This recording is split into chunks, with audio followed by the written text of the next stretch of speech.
Here I have ARCHOS Diamond Gamma, and today I'm going to show you how to enable portable hotspot feature on this device. So first of all, you have to open settings, then you have to go to the more connection methods, and then to the network tethering and portable hotspot. Here you can enable your hotspot by tapping here, and here you have some of the options of this feature. You can change its name here.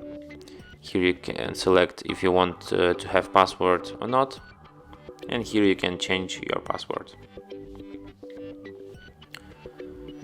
You can also switch a personal hotspot here in the taskbar. And that's it. Thanks for watching. If you find this tutorial useful, don't forget to hit that like button and subscribe to our channel.